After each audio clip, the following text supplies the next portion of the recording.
నమస్కారం అండి. మనం ఇప్పుడు ఇంద్రగంటి జానకి బాలగారు వ్రాసిన ఫలశ్రుతి అనే కథను విందామా? సూరిబాబు ఇంట్లో అడుగు పెడుతుంటేనే అతని భార్య కమల ఎదురొచ్చి, శ్రీలు ఫోన్ చేసింది అంది. అలాగా, అంతా బాగానే ఉన్నారా? మధ్యాహ్నం అనుకున్నా, చాలా రోజులైంది అది ఫోన్ చేసి, నేనే రాత్రికి వెళ్ళి ఐఎస్డి కాల్ చేద్దాం అనుకున్నా అంటూ బూట్లు విప్పుకోవడం మొదలుపెట్టాడు.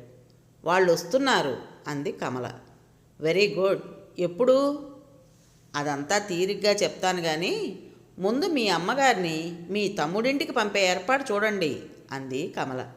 సూరిబాబులో ఉత్సాహం ఒక్కసారి చల్లారినట్లయినా పైకి కనిపించకుండా, అది చూద్దాం కానీ ఎప్పుడొస్తామని చెప్పింది? కమల ముఖం కఠినంగా మారిపోయింది. నేనో మాట అంటుంటే మీరో మాట అంటారేమిటి అంది. నేను అడిగిన దానికి సమాధానం చెప్పకుండా వేరేదో చెప్తావేంటి? అతని ఎదురు ప్రశ్న కమలలో చాలా కోపం తెప్పించింది. అతనికి భార్యని ఎదురు ప్రశ్న వేయడం జీవితంలో అరుదైన విషయం. అందుకే ఆమె కోపం వచ్చింది. ఈవిడ గారిని పంపిస్తే గాని వాళ్ళు ఎలా వస్తారు అంది దురుసుగా చేతులు తిప్పుతూ. ఏ, ఈవిడ ముఖం చూస్తే పాపమని నీకు కానీ వాళ్ళు చెప్పారా? మా అమ్ముంటే రానని శ్రీలు చెప్పిందా అన్నాడు విసురుగా. ఆమె గారు ఇక్కడుంటే చోటు ఎలా సరిపోతుంది?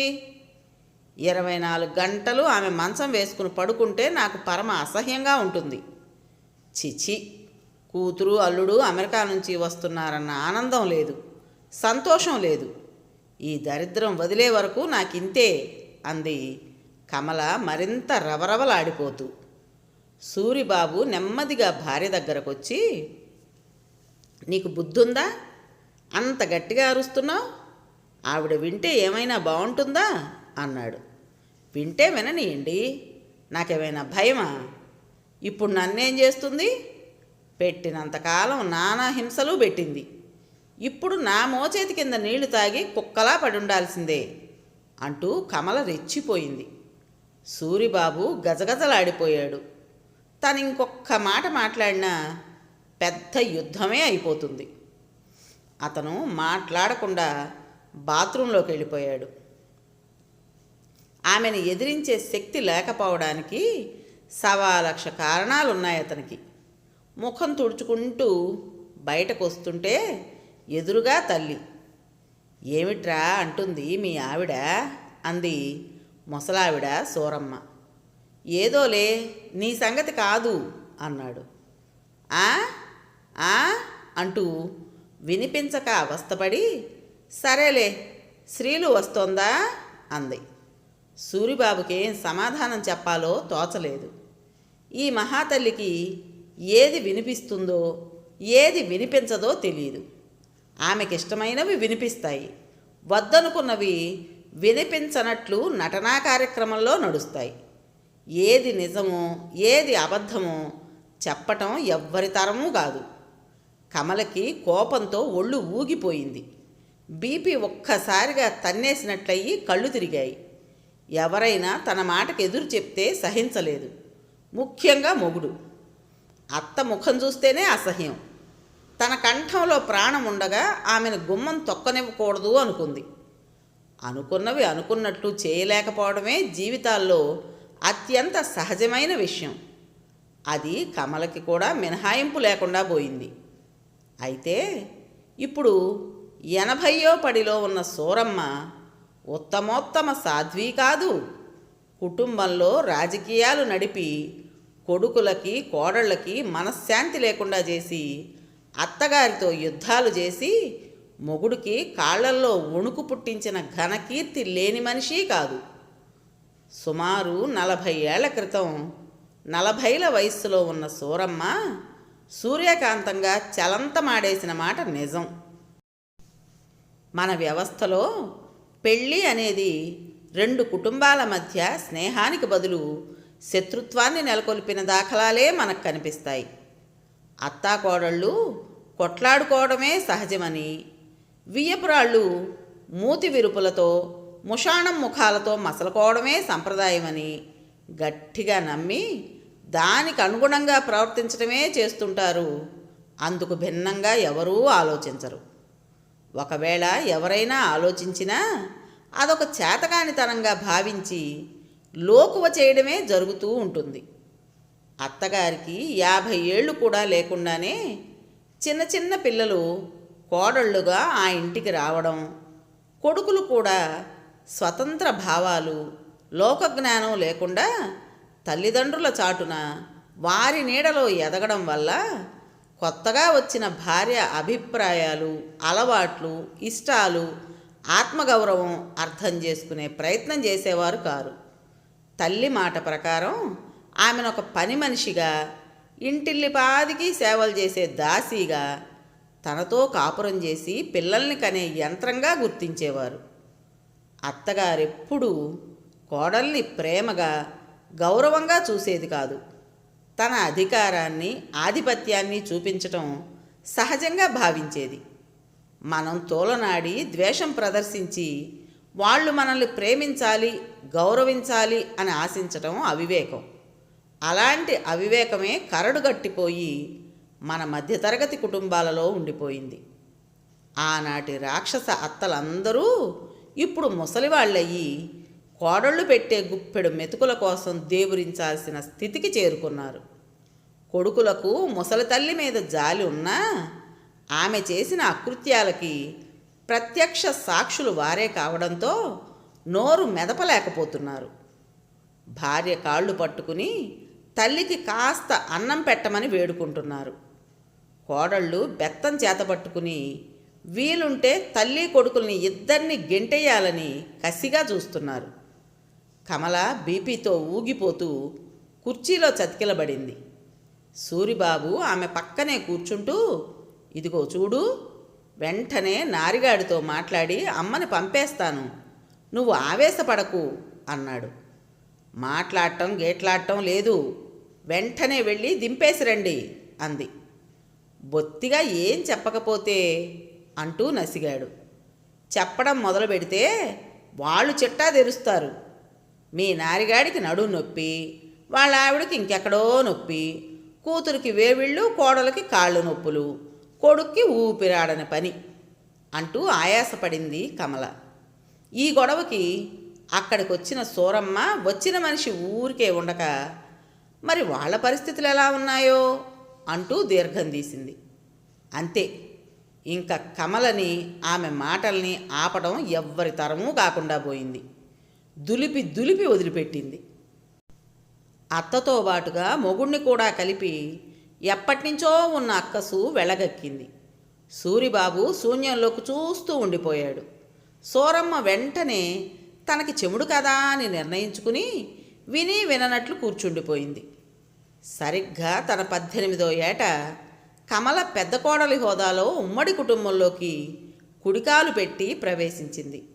మామగారింకా కోర్టులో హెడ్ గుమస్తా ఉద్యోగంలో ఉన్నారు. భర్త ఊళ్ళో హైస్కూల్లో బీఈడీ టీచర్. 2 మరుదులు, 1 ఆడబడుచు, అత్తగారి అత్తగారు. వెరసి గంపెడు సంసారం, బోలెడు చాకిరి. పడుచు అత్తగారు 70 ఏళ్ళు పైబడిన ఆడభీముళ్లా పనిచేసే అమ్మమ్మగారిని చూసి పిల్ల పనిపాటల విషయంలో ఇబ్బంది పడదులే అని కమల తల్లిదండ్రులు ఊపిరి పీల్చుకున్నారు. అయితే 70 ఏళ్ళు దాటినా ఇంకా కోడల్ని హింసించటంలో సరదా తీరని పార్వతమ్మ, కొత్తగా వచ్చిన కోడలు పిల్లని కొరుక్కు తిందామనే సూర్యకాంతమ్మ వాళ్ళ ప్రజ్ఞాపాఠవాల్ని చూపించడం మొదలుపెట్టారు. ఉదయం తీసుకొచ్చి దింపిన అన్నయ్య మళ్ళీ మధ్యాహ్నం బండికి వెళ్ళిపోయాడు. కమల మనసు ఒంటరిగా బిక్కుబిక్కుమంది. సాయంత్రం నువ్వు వంట చేయి కమలా అంటూ అత్తగారు ఆజ్ఞ జారీ చేసింది. కమల భయంగానే సరేనంది. అంతమందికి అన్నం వండి గిన్నె దింపుతుంటే చేతులు వణికాయి. సరిపడినంత కూర తరిగేసరికి చేతులు నొప్పులు పెట్టేశాయి. రోటి దగ్గర కూర్చుని అర్ధసేరు కందిపప్పు పచ్చడి రుబ్బేసరికి జబ్బలు లాగేశాయి.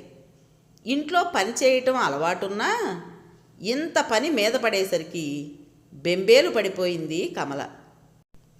రాత్రి తప్ప భర్తతో మాట్లాడే వీలుండదు. అప్పుడు తన ధ్యాసలో సరసాలు సరదాలు మొదలు పెడతాడు. 4 రోజులు గడిచేసరికి కమలకి కళ్ళల్లోకి వచ్చాయి ప్రాణాలు. భీముడు లాంటి అమ్మమ్మగారు కానీ, భూతకి లాంటి అత్తగారు కానీ కమల మీద జాలి పడలేదు. పొద్దున్న వంట పనంతా ముసలావిడ చేసి పారేస్తుంది. రాత్రి కొత్త కోడలు చేతులు కాల్చుకుంటూ కాళ్ళు ఈడ్చుకుంటూ చేస్తుంది. మధ్యనున్న పడుచు అత్తగారు మొగుడు రాగానే ఆయన పడక కుర్చీలో కూర్చుంటే కాళ్ళ దగ్గర కాళ్ళు చాపుకుని కూర్చుని వాళ్ళ మీద వీళ్ల మీద చాడీలు నేరాలు చెప్తూ ఎకసెక్కాలు పోతూ అందరినీ ఎగతాళి చేస్తూ గంటలు గంటలు కాలక్షేపం చేస్తుంది. పాపం ఆ మగమహారాజు కూడా ఒక్కసారి ఇంట్లో పరిస్థితి తిలకించటం కానీ, భార్యకు కర్తవ్యబోధ చేయడం కానీ చేసెరగడు. మగపిల్లాన్ని కన్న తల్లి కోడలొచ్చాక సుఖపడటంగా అభివర్ణించే మూర్ఖ సమాజానికి అతను ప్రతీక. ఆడబడుచు ఇంటి పని ముట్టదు. అదేమంటే దాని పెళ్ళై అది వెళ్ళిపోతే అక్కడ చాకిరీ ఎలాగూ తప్పదు అని న్యాయం. మరుదులిద్దరూ మగపిల్లలు. అన్నాలు తిని కంచాల్లో చేతులు కడుక్కుని లేవడానికి సర్వహక్కులు ఉన్నవారు. ఇంక మొగుడే. మామగారికి మర్యాద, అత్తగారికి అణకువ, అమ్మమ్మగారికి పాదసేవ సహజ విషయాలైపోయాయి. ఇంత కష్టపడి పనిచేసినా కమలకి చివరికి మిగిలేవి అవమానం, కన్నీళ్లే. చేసిన ప్రతి పనికి వంకబెట్టడం, సాధించటం. ఆడపిల్లకి పని రాకుండా ఎలా పెంచారమ్మా అంటూ పుట్టింటి వారిని ఆడిపోసుకోవడం. కళ్ళనీళ్లు పెట్టుకుంటే ఏమంత కష్టం వచ్చింది? ఇంట్లో పని నువ్వే చేసుకుంటున్నావా? లోకంలో అందరూ చేసుకోవడం లేదు? అత్తమామలకింత వండి పెట్టడానికి ఎందుకలా ఏడ్చి చచ్చిపోతావు అంటూ మొదలుపెట్టి సూర్యకాంతమ్మ కోడలి కాళ్ళ కింద నిప్పులు పోసేది. ముసలావిడకి ఈ అత్తగారికి మధ్య నడిచే రాజకీయాల మధ్య కమల నలుసులా నలిగిపోయేది. 3 నెలల తర్వాత పుట్టింటికెళ్ళిన కమలని చూసి అంతా ముక్కు మీద వేలేసుకున్నారు. ముద్దబంతి పువ్వులా అత్తవారింటికి వెళ్ళిన కమల ముళ్ళ కంపల ఎముకల పోగులా తయారై వచ్చేసరికి కమల తల్లి రాద్ధాంతం చేసింది. కానీ ఏం చేయగలదు? మళ్ళీ మాట్లాడితే కూతురు కాపురం. చేసేది లేక తిరిగి పంపిస్తూ తనే వెళ్ళి వియ్యపురాలి చేతులు పట్టుకుని బతిమాలి, పిల్లని కాస్త జాగ్రత్తగా చూడమ్మా అంది. అంతే, సూర్యకాంతమ్మ తారాజువలా లేచింది. ముప్పొద్దులా కంచడేసి అన్నం తింటూనే ఉంది. పని చేయించకుండా కూర్చోబెట్టడానికి మేం మహారాజులం కాదు, మామూలు సంసారులం అంటూ తెగేసి చెప్పి మర్యాద లేకుండా సాగనంపింది. కమల మనసులో ఆనాడు పడిన గాయం అలాగే పచ్చిగా ఉండిపోయింది. కమల 2వ పురిటి సమయానికి ఆమె తల్లి జబ్బు చేసి చనిపోవడంతో పురిటికి పుట్టింటికెళ్ళే అవకాశం లేకపోయింది కమలకు. అప్పుడు కమల పడరాని పాట్లు పడింది. అప్పుడే 2వ కోడలు విమల ఆ ఇంట్లో అడుగుపెట్టింది. అయితే మొదట్నుంచి మరిది ఉద్యోగం వేరే ఊళ్ళో అవడంతో అతను 10 రోజుల్లో భార్యని తను ఉద్యోగం చేసే ఊరు తీసుకెళ్ళిపోయాడు. ఆ ఉన్న 10 రోజులు సూర్యకాంతమ్మ విమలకి కాఫీ దగ్గర నుంచి అందించి అపురూపంగా చూసింది. ఆ విధంగా ఆమె ఎందుకు ప్రవర్తించి కమలను బాధించిందో ఎంత ఆలోచించినా ఎవ్వరికీ అంతుబట్టదు. ఉద్యోగస్తురాలైన కోడల మీద మోజు అంటూ కొందరు చెవులు కొరుక్కున్నారు. సూరిబాబు తన పెద్ద కొడుకు. అతను తన చెప్పు చేతల్లో ఉండాలనేది ఆమె మూర్ఖపు కోరిక. చిన్నప్పటి నుంచి ఏ లాగు వేసుకోవాలో, ఏ చొక్కా వేసుకోవాలో, క్రాపు ఎలా దువ్వుకోవాలో ఆమె చెప్తూ ఉండేది. అతను గంగిరెద్దులా తలాడించి అలాగే చేసేవాడు. ఎప్పుడూ నీకేం తెలీదు అని మొదలుపెట్టేది. తన కొడుకుని తనే నడిపించాలి, అది తన హక్కు అనుకునేది. అప్పుడే అతను తన ఆధీనంలో ఉంటాడని భావించేది. కమలకి రెండో పురిట్లో ఆడపిల్ల పుట్టింది. ఆమె బలం లేక చాలా జబ్బు పడిపోయింది. లేవలేని సమయంలో కూడా అత్తగారితో గొడవలు తప్పలేదు. హై బీపీ వచ్చేసేది. డాక్టర్ ప్రశాంతంగా విశ్రాంతిగా ఉండాలని చెప్పేవాడు. అన్నీ ప్రత్యక్షంగా చూసిన సూరిబాబు వేరే ఇల్లు చూసుకుని కాపురం మార్చేశాడు. సోరమ్మ గుక్క తిప్పుకోలేకపోయింది. కొడుకుని నానా శాపనార్థాలు పెట్టింది. కోడలు తన కొడుకుని మార్చేసిందని ఆడిపోసుకుంది. ఆ విధంగా విడిపోయిన కమల మరింక అత్తముఖం చూడకూడదని ప్రతిజ్ఞ తీసుకుంది. ఆ తర్వాత సోరమ్మ రావడం గురించి ప్రసక్తి వస్తే గొడవ చేసి జుట్టు విరబోసుకుని రోడ్డున పడేది. సూరిబాబు భయపడి ఊరుకునేవాడు. పిల్లల పెళ్ళిళ్ళకి, గృహప్రవేశాలకి అత్తామామలు వచ్చి నిలబడి వెళ్ళిపోయేలా కాయిదా చేసింది కమల. సోరమ్మ కూడా టస్సాగా కాళ్ళు ఊపుకుంటూ కూర్చుని మెళ్ళో గొలుసులు సవరించుకుంటూ కాలక్షేపం చేసి వెళ్ళిపోయేది. అకస్మాత్తుగా తండ్రి గుండెపోటుతో చనిపోవడంతో ఈ తల్లి ఎవరి దగ్గరుండాలి అనే ప్రశ్న వచ్చింది. సంప్రదాయం ప్రకారం ఆమె ఒక్కత్తి ఉండే ప్రసక్తి లేదు. రెండోవాడి పెళ్ళాము ఉద్యోగస్తురాలు, మూడోవాడి ఈ దేశంలోనే లేడు. ఈ ముసలావిడిని అమెరికా తీసుకెళ్లే ప్రశ్నే లేదు. ఇక్కడున్న ఇద్దరూ ఆమెను పంచుకోవాలి. కానీ కమల చాలా ప్రతిఘటించింది. తన దగ్గర ఉండడానికి వీల్లేదని చెప్పింది. నేను చచ్చిపోయినా ఆవిడ నా గుమ్మం తొక్కడానికి వీల్లేదని కేకలు పెట్టి మరీ చెప్పింది. ఎంత దెబ్బలాడుకున్నా పెద్ద కొడుకు దగ్గర తన స్థానం పదిలం అనుకున్న సూరమ్మ కంగుతింది. మొత్తానికి 3 రోజుల సుదీర్ఘ చర్చల తర్వాత ఆమె రెండో కొడుకు నారాయణరావు దగ్గరుండేలా తీర్మానించారు. నెమ్మది మీద కొన్నాళ్ళు పెద్ద కొడుకు భరిస్తాడనే అవగాహనకొచ్చారు. పెద్ద కోడలు వల్ల తిన్న ఎదురు దెబ్బ సూర్యకాంతమ్మలో ఎలాంటి మార్పును తీసుకొచ్చిన సూచనలేవీ కనిపించలేదు ఎవ్వరికి. నారాయణరావుతో వాళ్ళింటికెళ్ళిన ఆమె అత్తగారి హోదాలోనే కూర్చునేది కానీ పని పాటల్లో సాయంగా ఉండేదే కాదు. బయట ఉద్యోగం చేసొచ్చిన విమలే ఇంటి పనంతా చేసుకోవాల్సి వచ్చేది. ఏమైనా అంటే, నువ్వెలా చేసుకుంటావో నాకు తెలీదు, నువ్వెన్ని బియ్యం పోస్తావో నాకేం తెలుసు, పొద్దున్న వండినవి తినరేమోనని పని మనిషికి ఇచ్చేశా, నాకేం తెలుసు అంటూ సాగదీసేది. పని మాత్రం జరిగేది కాదు. తల్లి పెద్ద తలనొప్పిగా తయారైంది నారాయణరావుకి. ప్రతి వాళ్ళు ముసలి తల్లిదండ్రుల్ని పిల్లలు చూడటం లేదని, వృద్ధాశ్రమాల దుష్ట సంస్కృతి మనకి వచ్చిందని ఈ మధ్య తెగ బాధపడిపోతున్నారు. తల్లులు కొడుకుల్ని వారి బ్రతుకు వారిని బతకనివ్వకుండా అన్నీ తామే నిర్దేశిస్తామంటారు. సంసారం చేయడం దగ్గర నుంచి సామాను కొనడం వరకు అంతా అత్తపెత్తనం సాగాలంటారు. కోడళ్ళు సహజంగా వ్యతిరేకిస్తారు. అసలు అత్తల్ని ఇంట్లో ఉండనిస్తే ఇల్లు నరకం చేసే 80-90 ఏళ్ల అత్తలు ఉన్నారంటే ఆశ్చర్యం లేదు. పెట్టినదేదో తిని హాయిగా విశ్రాంతిగా కృష్ణారామ అని, కాకపోతే ఏఎన్ఆర్ ఎన్టీఆర్ అనుకుంటూ గడిపేసినా ఎవ్వరూ పట్టించుకోరు. అత్తలు అలా ఉండరు. కొడుకులతో పార్టీ కడతారు. ఒకవేళ కోడలికి కోడలొస్తే ఆమెను అత్తగారి మీదికి ఉసిగొలుపుతారు. ముసలి అత్తలతో వేగలేక అనారోగ్యవంతులై ముఖాలలో కళ లేకుండా చిన్న వయసులోనే బీపీలు షుగర్లు వచ్చి ఓపిక నశించి కసితో కుతకుతలాడిపోతూ బతుకుతున్న కోడళ్ళు అడుగడుగునా కనిపిస్తారు.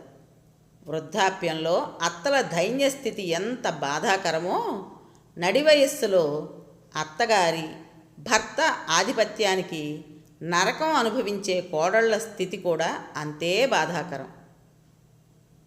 ఉదయం 6 గంటల సమయంలో సూరిబాబు తల్లిని ఆటోలో తీసుకొచ్చి ఒక కుర్చీలో కూర్చుండబెట్టి మనుషులతో మోయించుకొచ్చి ఇంట్లో దింపుతుంటే నారాయణ ఆశ్చర్యంగా ఆందోళనగా చూస్తూ అదేమిటి అన్నాడు.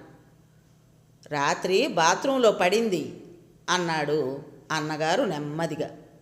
అయితే డాక్టర్ అని ఇంకా ఏదో చెప్పబోతుంటే, అవన్నీ చూడాలిరా అంటూ నే వస్తాను అని వెళ్ళిపోయాడు. విమల నిశ్చేష్టురాలైంది. సూరమ్మ పెద్దగా మూలుగుతోంది. ఇదే మనింట్లో ఆమె పడిపోతే మనం తీసుకువెళ్ళి వాళ్ళింట్లో దింపితే వాళ్ళు ఊరుకుంటారా అంటూ అరిచింది విమల. అమ్మో, వదిన మీదపడి పీకేస్తుంది అనుకున్నాడు నారాయణ. సూరమ్మ గట్టిగా నారాయణ అంది. అతను తల్లి దగ్గరకెళ్ళి ఏమ్మా, ఏం కావాలి, ఎలా ఉంది అన్నాడు. నాకు భయంగా ఉందిరా. నేను మళ్ళీ నలుగురిలో తిరుగుతానా, నేను కోలుకుంటానా, నేను బతుకుతానా అంటూ బొటబటా కన్నీరు గార్చింది. తల్లి స్థితి చూసి కరిగిపోయాడు నారాయణ. ఆమెకిప్పుడు 88 ఏళ్ళు. భయపడకమ్మా, నీకు తగ్గిపోతుందిలే అని ధైర్యం చెప్పాడు.